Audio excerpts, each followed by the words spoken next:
point because we're not the same people that we were in high school. True. Always having that, like, I have that in the back of my head. Like, I'm always gonna have those memories with him. So that's what it was for me. I mean, yeah, because last night I was actually listening to Cameron interview with the Breakfast Club. He was talking about him and Juju, and pretty much he was feeling the same way. Like, he said it wasn't fun no more because he felt like he lost his best friend in the whole process and stuff like that. And I feel like in a relationship, that's one of the most important things. You know, like I was telling my fiance, like, you know, I want to make sure, like, you know, 10, 20, 30 years from now, that we continue to have fun and stuff like that. Because I feel that's I always say communication, like just being yourself, having fun, and like support. Of course, love, but I feel like those three is like the main thing in a relationship, so it could grow and last for a long time. So you know what I'm saying? Like I feel that. Yeah. So y'all still talk to this day? No. Why? He's in a relationship and I'm in a relationship, so it's just... I respect that. Yeah, I respect that. Just might as well just... Yeah, I like that. So track number 2, like I told you before the podcast, Me, the interlude. Tell me, like, I love interludes. Tell me, like, the process first, and then tell me the backstory about that track. This actually wasn't even supposed to be an interlude. Because when I wrote it and I was practicing it and singing it for Wally when I was in the studio, I was like, oh, like, I don't know what else to write. Like, I feel like it should be longer. And he was like, it doesn't have to be longer. You can make it an interlude. And I'm like, okay. But still, like, no, I feel like it still should be longer. He was like, just relax. Like, just let it flow. If you really can't think of anything else, maybe it's meant to be that way. And then that's how we ended up just making it an interlude. It was, like I said, it was phenomenal. It was, like... Definitely my favorite. I'm looking forward to your future projects just because of that interlude. Straight up. So what was the backstory about this track? That one is about a recent ex. Okay. And we both cared about each other so much, but we also cared about our projects that we were doing, because he's also trying to do his own thing when I was doing my own thing. But I felt like we lost focus of each other also, and we did not know how to do both. We didn't know how to be in a relationship and work at the same time. So even though, like I said, for him to focus on me, I felt like I should have focused on him also. So it was that, yeah. So what? So he was doing music too? No, he's actually in a clothing company. Oh, that was the one you were talking about in your last interview about the ex? Yeah. I feel you on that too, because I'm the same way. And I don't know, like, in a relationship, you have trust. Like, you have to trust your person. I just feel like sometimes you get, like, tested. Yeah. You know what I'm saying? Like, both ways, though, because, you know, on one hand, you know, you trusted him, but you didn't trust the girl. Right. You know what I'm saying? And then the other hand, you know, he's a businessman. He's like, man, I'm just trying to just drop this off. You know what I'm saying? But he like, you got to trust me, though. You know what I'm saying? And I guess, you know, that's when, I guess that's kind of miscommunication. I don't want to, you know what I'm saying? No, I feel you. Yeah. It can be that. And I think because in our heads, we were just like, okay, we're with each other, that should be enough, but it's not enough at the end of the day. Like, that relationship really taught me that communication is key. It doesn't matter what it is. Like, it could be us going to the grocery store. Like, we need to communicate about what we're buying, what we're going to spend. Like, we need to have that type of communication at all times. And we didn't think that we needed that at the time. But now we realize that we do. All right, so before I go on track 3, what was their sons? He's a Libra. He's a Libra, the one with the clothing. Yes. What about the one in high school? He's a Virgo. Virgo, and then you say you're in a relationship now. Yes. And what's his son? A Leo. A Leo? Yeah, I'm all over the place, right? Nah, I'm trying to think. What's an Aries like? Probably, I think maybe it's a Leo. I don't know. I never really, because I know about my son. Okay. You know what I'm saying? But I never really got into like an Aries. You know what? think of Aries and Leo because I knew friends that was like they was together and they was Aries and Leo and stuff like that, and like they was all. Fine so far. How long y'all been dating? Like 6-7 months now. That's good. That's still fresh. You know what I'm saying? Just keep. You know what I'm saying? Like, is he? You know, does he have his own stuff going on? Yeah, he's actually a poet, and he actually has a book out now on iBooks and the Nook app and stuff like that. What's the name of the? Yeah, you gotta write that down for me after the podcast, so I can support him. I gotta have him on the podcast one day. I got you. You know what I'm saying? So, track number 3 is Blue. You actually rap. Yeah, that was something new because I'm not a rapper. I'm really not. I didn't expect to rap, but it just happened that way. What was the process and the motivation of like doing that specific track? I was like, when I heard the beat, I was thinking of "Nothing Is Promised" by Rihanna. Like I was thinking of that kind of vibe. And like I know that she rapped on it, but I was like, I don't know if I should rap on it. But I sent the beat to Kayla, and she was like, all right, I got it. And she brought it to me, and I was just like, but I don't feel like I can flow. Like I would have to rap, and she was like, okay, so rap.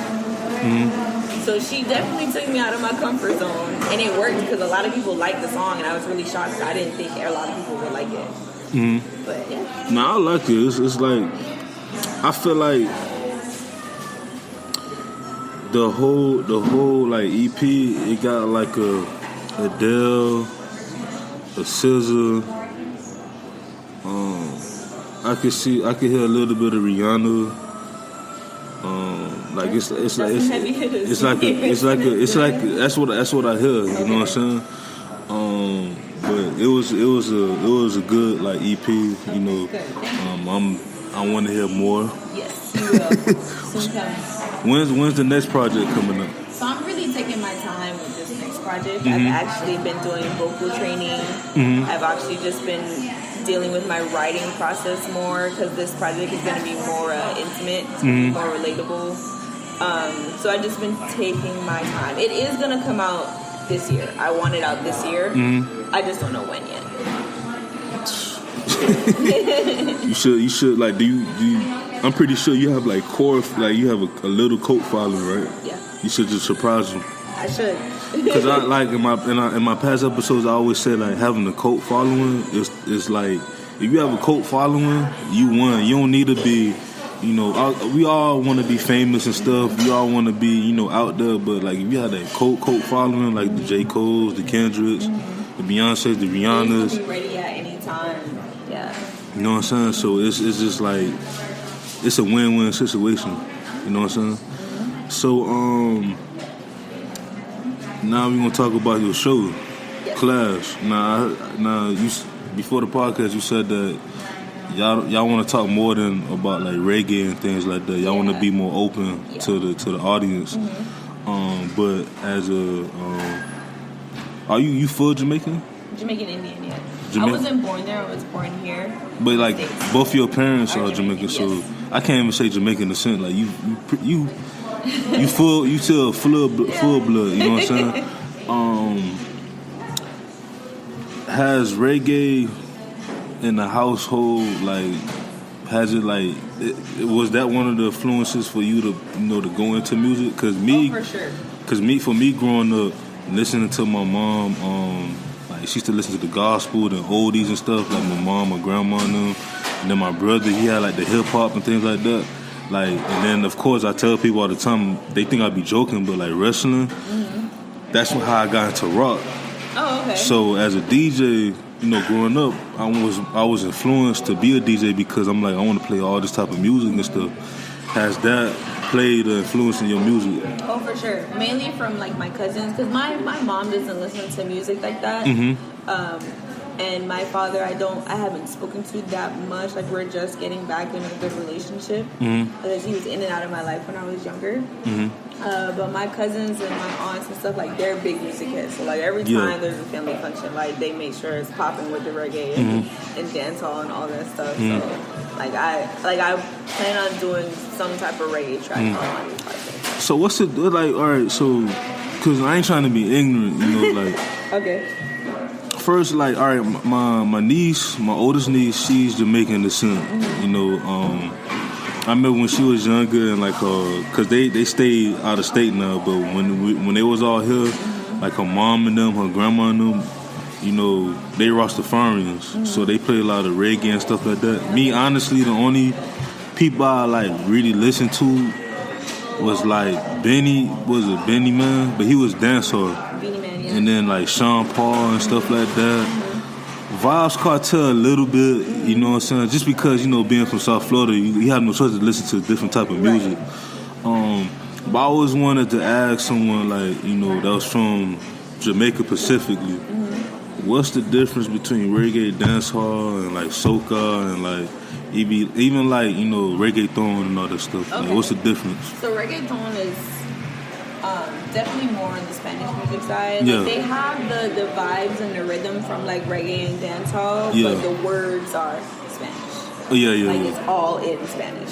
So y'all consider Daddy Yankee is like the god Yeah, of that? he's like he's strictly reggae. Yeah. From what I know, I don't really listen to Daddy Yankee like that. But dancehall is more of like literally dancing. Like you dance to any type of rhythm that comes on.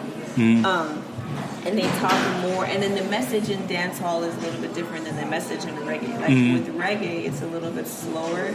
They more talk about like politics, or like everyday life, or things like that. Whereas dancehall is literally like sex music. Like they jumping on stereos and jumping on women and daggering and all this stuff. Like so that's really the same thing with soca too. Soca's kind of like dancehall, but it's more from like the Trinidad vibe. Yeah. So yeah, that's the main differences. Yeah, cause like, you know, me being Bahamian descent, like especially I noticed that like growing up, like Trinidad and like the Bahamas have like some type of like I guess like a what I'm trying to say, like a close relationship. Close relationship. Like we listen to the same stuff, eat the same stuff. But like I noticed that like reggae is more like conscious. You know, like and then dancehall is more like the quote unquote party hard. You know, savage. You know, like talking about, you know, sex and stuff like that. What do you consider yourself like? As far as like, you say you wanna test reggae, like you wanna do some tracks like that's influenced heavily by reggae. But would you ever do something dealing with like dancehall in the future? Yeah, for sure. Yeah, because I like dancing, I like moving, so I like music that I can dance to. I would want somebody to play my stuff in the club and in a party, so like I would definitely do a dancehall record. So who's like your favorite like artist, you know, from reggae and dancehall? I like Popcorn. Popcorn is one of my favorites. You gotta write all these people down so I can listen to them seriously.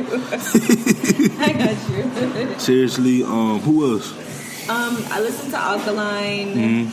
I listen to Vibes, obviously, like everybody listens to Everybody Vibes. know about him, Yeah. But on the reggae side, I like Chronics. Bob Marley, obviously.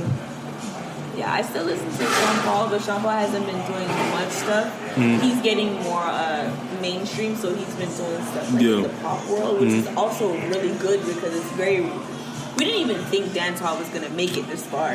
Why is that? Well, because we have our own little thing in Jamaica. So, like, Sean Paul and Beanie Man were one of the few people that brought it made a commercial, Right. So, like, not everybody's on that bandwagon. Like, even, like, people like to get mad at Drake, but, like, he's just following the trend just like everybody else was, too. So, like, speaking of Drake, I'm glad you brought it up. Speaking of Drake, the Controller beat. Yes. The song that came up.